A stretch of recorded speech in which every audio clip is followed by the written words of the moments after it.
Saudaraku, banyak orang yang tidak faham bahwasanya memberi makan dan minum itu dalam Islam adalah salah satu cara untuk mendapatkan amal jariyah. Jadi banyak orang memikirkan amal jariyah itu hanya membangun bangunan, hanya membagikan Al-Quran sehingga dihafal. Intinya fisikal, bentuk materi saja atau material ya. Lebih ke masjid, lebih ke bangunan, lebih ke jalan, lebih ke sumur gitu kan. Padahal sebenarnya ada hal-hal lain yang bisa menjadi penyebab amal jariyah, di antaranya makanan dan minuman. Jadi hadis Nabi SAW yang sahih riwayat Imam Ahmad, ini rahasianya di hadis ini. Kata Nabi SAW, ma wudi'a ta'amun illa wada'allahu fihi barakah. Tidak ada makanan atau minuman yang dihidangkan untuk orang lain kecuali Allah, atau dihidangkan buat diri sendiri juga masuk sebenarnya, kecuali Allah jadikan bagian dari makanan dan minuman itu berkah.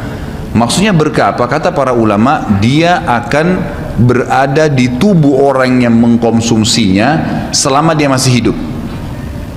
Jadi begini, orang tua kita semua, Bapak Ibu sekalian, orang tua kita, seperti saya, orang tua saya misalnya, pada saat saya ceramah di masjid ini, saya mendapatkan pahala karena menyampaikan agama Allah, insya Allah, bila diikuti dengan keikhlasan. Semoga Allah ikhlaskan niat kita. Orang tua saya panen pahala saya. Kenapa Bapak Ibu sekalian? Karena saya tumbuh dari ASI ibu saya, dan saya tumbuh dari nafkah ayah saya. Makanan, minuman yang saya makan selama ini sehingga membantu pertumbuhan badan saya menjadi besar, dan akhirnya saya bisa hidup, maka itu menjadi amal jariyah. Makanya dalam hadis riwayat Imam Muslim, seorang sahabat bertanya, ya Rasulullah, ayyul islami khair? Perbuatan apa dalam Islam yang khair? Khair ini yang baik sekali, pahalanya besar sekali, selain yang wajib, yang sunnah-sunnah aja nih. Nabi SAW tidak mengatakan perbanyaklah sholat sunnah. Kenapa? Sholat sunnah secara individual, puasa sunnah, zikir, ngaji, bukan. Karena orang ini mengatakan khair artinya yang banyak sekali pahalanya, banyak sekali manfaatnya, dan ringan, sunnah. Berarti orang lain bisa merasakan. Apa jawaban Nabi SAW? Tut'imut ta'am wa tusallimu ala man ta'rif wa man lam ta'rif. Engkau memberikan makan dan minum kepada orang yang kau kenal atau kau tidak kenal. Memberi makan umumnya. Dan engkau menyebarkan salam kepada orang muslim yang kau kenal atau kau tidak kenal. Tapi saksi bahasan kita potongan awal hadis ini, di mana Nabi SAW menjadikan amal yang paling baik, besar pahalanya dalam Islam, ternyata memberi makan dan minum orang lain. Kok bisa? Bukankah dalam secara akal kita, kalau kita makan dan minum kan habis gitu kan? Ternyata yang dibuang oleh tubuh itu yang tidak dibutuhkan saja. Yang jadi, mohon maaf, air seni kita, air kencing dan buang air besar jadi tinja, itu yang tidak dibutuhkan oleh tubuh, tapi yang dibutuhkan diambil, diserat gitu kan? Dia akan menjadi bagian daripada otot-otot, urat-urat yang memang membutuhkan pembaharuan, atau bahkan menjadi bagian daripada darah di tubuh kita, dan seterusnya. Tubuh kita terdiri dari 75% air. Dan Allah SWT mengatakan dalam Al-Quran, a'udzubillahi minasyaitonirrajim, waja'alna minal ma'i kulli syai' hayy. Kami jadikan dengan air itu segala itu bisa hidup. Dan memang seperti itu. Manusia bisa hidup dalam sebulan tidak makan, tapi manusia nggak bisa hidup kalau sebulan nggak minum. Bukan sebulan, seminggu nggak minum. Makanya para sahabat, beberapa riwayat menyebutkan seperti Abi Dzar radhiyallahu anhu, beliau mengatakan waktu beliau datang ke Mekah untuk mencari tahu berita tentang Nabi SAW, saking khawatirnya kalau beliau mengaku mau cari Nabi, karena semua orang yang datang dari luar Mekah mencari Nabi Muhammad SAW waktu zaman di Mekah itu digebukin atau dipukul. Dia dari suku Ghifar, dia khawatir. Maka dia bilang, karena khawatir saya ditahu orang asing, saya juga kalau beli nanti retorika bahasa saya berbeda, maka saya minum air Zam-Zam. dan selama beberapa hari dia tinggal di Mekah itu 2 minggu cari Nabi SAW, 2 minggu minum Zamzam, nggak makan apa-apa, dan bisa gitu kan minum air. Beberapa sahabat juga dalam riwayat Bukhari menjelaskan mereka pernah tinggal di Mekah selama sebulan tidak minum kecuali air Zamzam, bisa hidup. Apalagi memang Zamzam punya kelebihan ya. Zamzam itu kata Nabi SAW adalah makanan dan minuman yang menyehatkan dan mengenyangkan. Tapi intinya air gitu kan, intinya air. Fungsi air banyak sekali kan gitu. Tadi kalau kita masuk makanan dan minuman dulu, memberikan makan dan minum dalam Islam ini sangat besar pahalanya, sebagaimana saya jelaskan, dan termasuk amal jariah.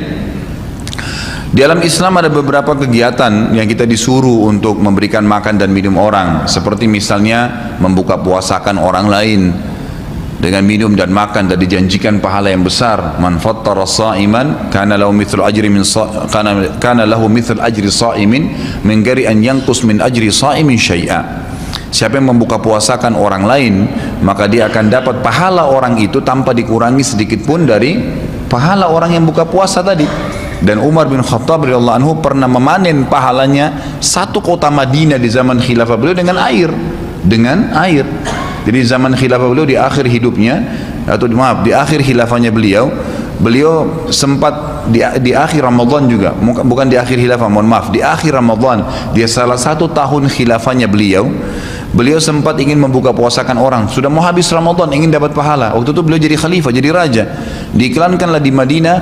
Ya, dia bilang pada pembantunya, gulamnya, tolong iklankan kalau saya akan buka puasakan orang. Ingin cari pahala, orang semua diiklanin. Amir Mu'minin bin Khattab mengundang buka puasa. Orang-orang pada berbondong-bondong datang. Yang undang siapa? Raja. Yang orang bayangkan ini akan ada kambing bakar, yang akan ada ini, akan ada itu, macam-macam. Raja yang undang, gitu kan. Ternyata Bapak Ibu sekalian, waktu sudah ngumpul semua jemaahnya, masyarakat depan rumah Umar menyuruh membagikan gelas-gelas yang zaman itu memang terbuat dari tanah liat. Kemudian dibagikan satu-satu dan disuruh antri di sumur, gitu kan? Karena memang mereka minumnya di sumur waktu itu, tidak ada sumber air yang lain, gitu kan? Mereka antri di sumur, lalu mereka ambil isi air masing-masing di sumur itu, antri kemudian sambil duduk. Setiap kali seseorang di antara mereka dituangkan air di gelasnya, mereka berkata, mungkin sebentar keluar kurmahnya, makanannya, dan seterusnya. Begitu terdengar azan, kata Umar kepada pembantunya, sampaikan kepada seluruh muslimin, silakan berbuka puasa dengan air yang ada di tangan mereka. Maka dia pun mengatakan, silakan buka puasa, dan selesai segelas air ini, maka selesai buka puasanya Amir Mu'minin, gitu kan? Orang akhirnya bubar, tapi pada saat itu orang faham Umar bin Khattab ingin mencari pahala orang, gitu kan, ingin mencari pahala saja. Dan ini sudah saya tekankan, kalau menjelang Ramadan, Anda juga bisa ikuti pengajian saya di YouTube, ada judulnya Dahsyatnya Ramadan. Salah satunya itu kalau tiba Ramadan, ikhwah, maka maksimalkan waktu membuka puasakan orang. Apa susahnya membeli sedus air, ya, air mineral, berapa harganya? 20.000, 30.000, 20.000 rupiah kalau nggak salah ya. Air mineral gelas isinya berapa? 40 sekian. Baik, kalau kita bagiin di masjid, satu orang minum satu gelas, kita dapat 48 pahala orang buka puasa. Nah, itu luar biasa, hanya dengan 20.000 rupiah. Tapi anehnya banyak orang tidak mau amalkan, padahal itu termasuk selain amal jariah, dapat juga pahala buka puasakan orang lain. Nabi SAW dan juga merupakan ciri para nabi-nabi, mereka itu paling senang mengikram tamunya, dan beliau menjadikan sebagai sebuah prinsip dasar dari iman kepada Allah dan hari akhir, sebagaimana beliau bersabda dalam hadis Bukhari Muslim, man kana yu'minu billahi wal yawmil akhir falyukrim daifahu. Siapa yang beriman, mengaku beriman kepada Allah dan hari akhir, maka dia harus mengikram itu, melayanin, memberikan makan dan minum, ya, mengucapkan tutur kata yang baik bagi tamunya. Intinya memberikan makan dan minum dalam Islam ditekankan sekali, karena itu juga termasuk, ya, amal ibadah, amal jariah dan amal ibadah yang akan mendapatkan pahala. Jadi ada dua sisi pahala yang didapatkan selain amal jariahnya. Selama dia makan dan minum kemudian itu masih ada di dalam tubuhnya, maka berarti itu akan terus menjadi amal jariah. Kata para ulama, dia akan terus menjadi amal jariah pada saat seseorang tumbuh besar. Kayak kasus seseorang manusia tadi, orang tuanya, ayahnya carikan nafkah yang halal, ibunya kasih ASI, kemudian dia tumbuh besar dari situ. Tumbuh besar ini ternyata menjadi otot-ototnya, menjadi komponen dari tubuhnya. Kemudian dia menjadi besar, lalu dia menikah. Dari komposisi tubuhnya tadi, ternyata ada yang mengalir di sperma dia kepada anaknya. Kemudian anaknya tumbuh besar juga dari situ, dan seterusnya. Jadi amal jariah selama masih ada manusia itu. Jadi seperti itu luar biasanya gitu. Di antaranya tadi saya bilang, kita bisa mendapatkan pahala dengan buka puasakan orang. Yang kedua, mengikram orang. Mengikram ini memberikan, menyuguhkan sesuatu buat tamu. Ya. Termasuk ya, yang dianjurkan adalah sering-sering ya mentraktir orang lain. Ada kultum saya itu, subhanallah, saya isi salah satu pengajian di salah satu kantor di Sudirman ini, sampai saya dibisikin, Ustaz, setelah saya nonton di YouTube ceramahnya Ustaz tentang traktir, ini teman-teman semua pada berebut nih, saling traktir-traktiran gitu. Jadi nggak lagi nunggu temannya yang bayar, tapi dia yang bayar duluan.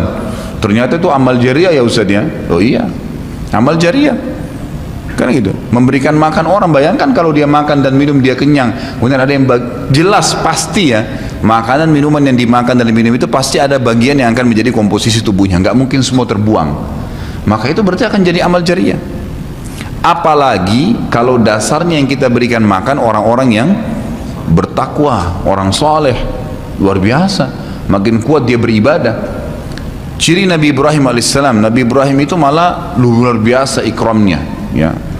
Dia suka dengan tamu, sampai-sampai kalau dihidangkan makan, cirinya beliau nggak pernah makan sendiri. Pasti habis dihidangkan makan, dibuka pintu rumahnya, siapapun lewat dipanggil makan sama dia.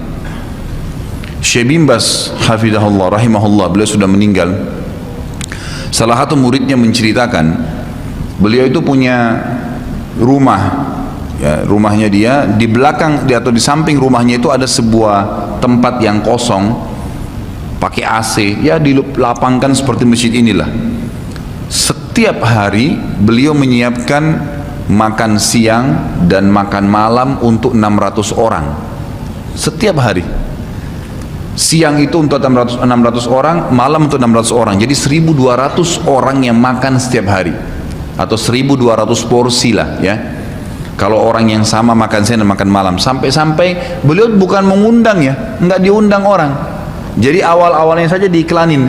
Jadi kalau sudah tiba waktu makan siang, yang lagi nyapu jalanan mampir, yang lagi lewat mampir, yang muridnya mampir, yang kerabatnya mampir, pokoknya mampir 600 orang. Siang malam, tiap hari sampai belum meninggal. Itu bagaimana mereka mengikramnya. Kadang-kadang kita subhanallah, makanan kita taruh di kulkas sampai rusak, nggak mau dibagi kepada orang. Pelitnya luar biasa. Kalau buahnya lagi berbuah dibungkus, nggak mau dibagi ke orang lain. Padahal sebenarnya rahasia untuk menambah berkah sesuatu benda, rezeki kita, itu diinfakkan dulu. Kata Nabi SAW di dalam hadis Bukhari, Allah SWT berfirman, ya ibna Adam anfik alaik, wahai anak Adam, infak dulu baru saya infakkan kepadamu. Artinya baru saya berikan, bukakan rezeki itu. Kita kalau mau otomatis ya, spontan, begitu dapat makanan, ada makanan terus langsung dibagi langsung pada saat itu. Nih, bagi sama teman misalnya, atau kita porsinya sebagian, atau kita beli bungkus yang lain. Ini saya beli satu bungkus makanan 10.000, beli satu bungkus yang lain khusus kasih fakir miskin, sebagai tanda syukur terhadap makanan tadi itu, langsung diinfakkan. Itu spontanitas, tidak berhenti.